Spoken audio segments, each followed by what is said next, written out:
સાહેબ અમે મેનેજમેન્ટના ડિમાન્ડ આપી છે એ ડિમાન્ડમાંથી અત્યારે અમે ખાલી બે જ માંગણીઓ પર ફોકસ કરીએ છીએ।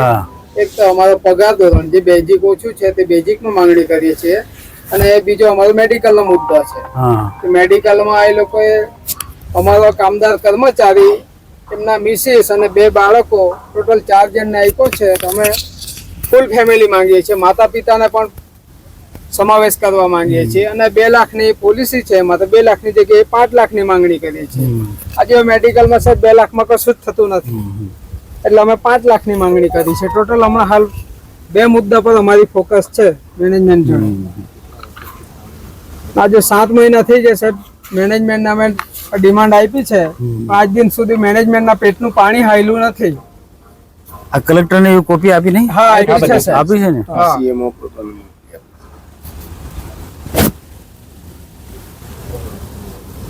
કેટલા જણને કાઢી મૂક્યા છે અવાજ ઉઠાવે તેમને?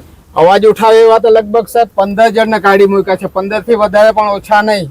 પરમેનન્ટ ખરા એમાં? હા બધા જ પરમેનન્ટ, જે બી કાઢી મૂક્યા છે તે પરમેનન્ટ જ કાઢી મૂક્યા છે।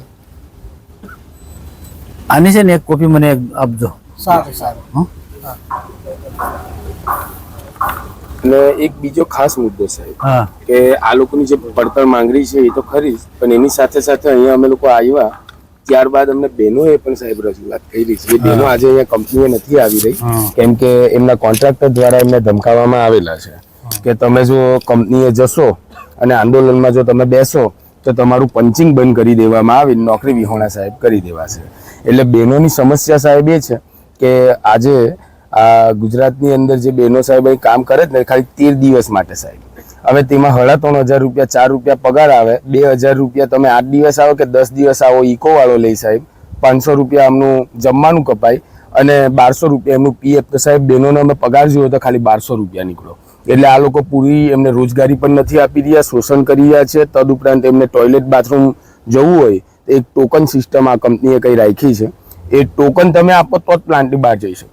હવે સાહેબ બહેનોને આપણે જાણીએ કેવી સમસ્યાઓ હોય, એટલે ખોટી રીતે આ લોકો સાહેબ એમના નિયમો ચલાવી રહ્યા છે, એ પણ ધ્યાને આવેલું છે।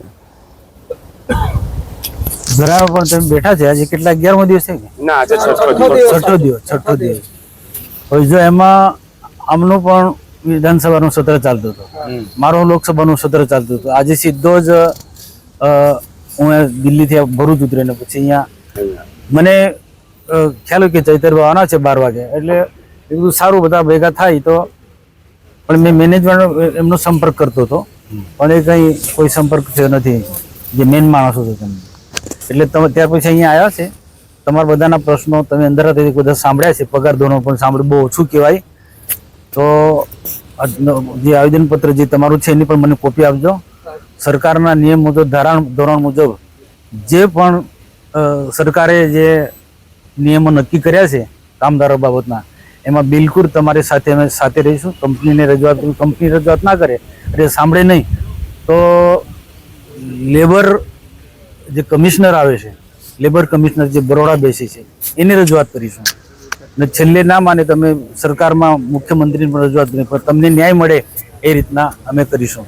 અને આ પૂરતું નહીં, ઝઘડિયા જે એડીસી છે ભરૂચ જિલ્લામાં જેટલી કંપનીઓ જેટલા ઉદ્યોગો આવે છે એ બધા માટે એમને ક્યાંક પણ કોઈનું શોષણ થતું હોય તો એ બધાનો પણ આપણે સંપર્ક કરવો પડશે। કારણ કે આ તો શું છે, કંપનીનો આપણે આવી મુલાકાત લઈએ છીએ ત્યારે ખબર પડે છે કે અહીંયા આજના શોષણ, એટલે 13,000 કે 12-13,000 એટલે બહુ ઓછો પગાર। આજે 14-15 વર્ષ થઈ ગયા છતાં પણ આટલો પગાર ઓછો, એટલે આ બિલકુલ બહુ ઓછું કહેવાય અને વ્યાજબી નથી। ને બહેનો બાબતે પણ જે સરકારનું જે સુરક્ષાની જે જોગવાઈ જે છે એ તો પાડવી જ પડશે કોઈ પણ કંપની હશે। એટલે જરૂર જાણે આનું સંકલનમાં પણ આ પ્રશ્ન લઈ જઈશું ને બિલકુલ અમે તમારી સાથે છે। અને મોડા પડ્યા છે એટલે એવું નથી મતલબ કે અમે તમારી સાથે ને તમારી સાથે જ છે ને આવતાની વાત મેં કીધું ને કે અમે બધા આવા લોકોના પ્રશ્નો આપણી સાથે પણ વાતચીત થાય છે। ઘણા ટીના સાથે પણ આપણે અવારનવાર મારી વાત થઈ છે, શંતુભાઈ સાથે ગઈકાલે વાત થઈ, પણ અમે બિલકુલ તમારી સાથે છે। અને આવો લોકોના પ્રશ્નો બાબત હોય ને ત્યાં અમે રાજકારણ નથી આવતા, ચૈતરભાઈ હોય કે શેરખાનભાઈ હોય કે કોઈ બી હશે, પણ અમે બધા સાથે મળીને લોકોના પ્રશ્નો અમે ઉકેલીએ છીએ અને તમારા પ્રશ્નો ન્યાય મળે એના માટે પૂરેપૂરી અમે જ્યાં રજૂઆત કરવાની ત્યાં રજૂઆત કરીશું।